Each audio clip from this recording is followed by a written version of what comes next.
Welcome back, everybody, to the Micro Vlogcast. I'm here with Wendy and Cindy from, well, the same company, but the brands right now, Foresight and Cornerstone.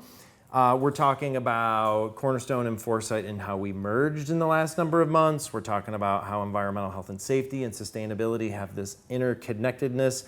Environmental health and safety, overly simplified, is kind of the compliance, historical work that people are, I think, familiar with, and the sustainability stuff is sort of the new, ambiguous, like, what does it mean, but proactive sort of work.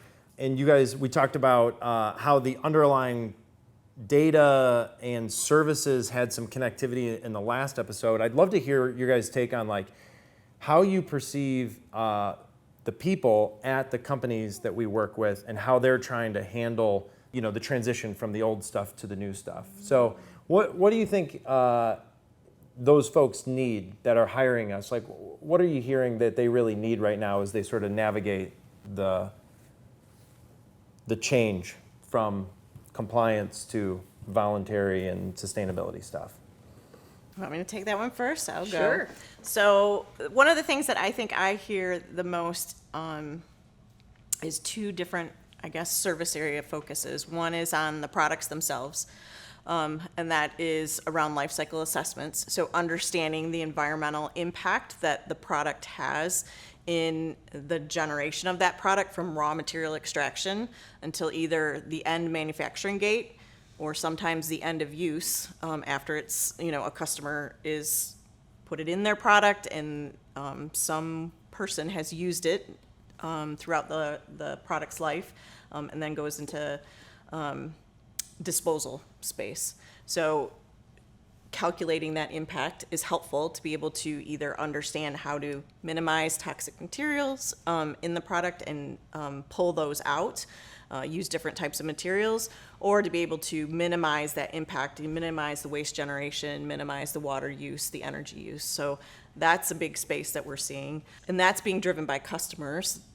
Our customers, the manufacturers and the people that we work with, they're being driven by their customers who are requesting that. And so a lot of it too comes down to education. They're like, our customers are asking for these things, but we don't even know what this means. Right. So we come in with education first, and then being able to help say, we can support you in this effort.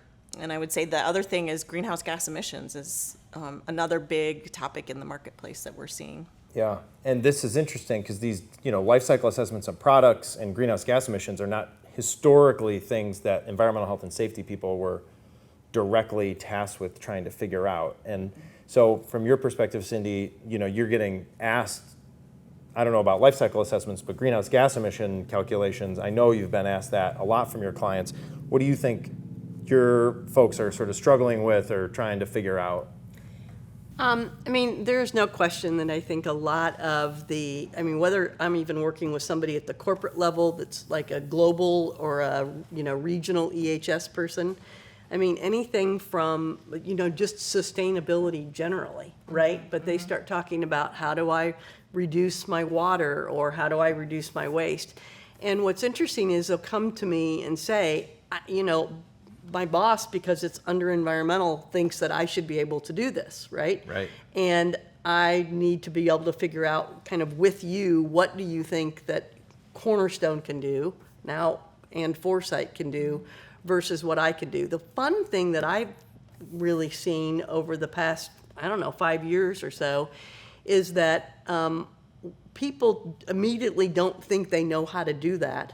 But these clients of ours that are knowledgeable about their processes, and I'm talking people down to, you know, the head of maintenance or the engineering group, they're the people that they realize and get kind of stoked up about it, you know, going, oh, well, I can play a role in this. Like, you know, you can help Foresight or Cornerstone, but the reality is we still need their knowledge, right? Oh, yeah. And they're, you know, some of these guys are walking around going, I was thinking about that 10 years ago, but nobody would listen to me, you know, kind of thing.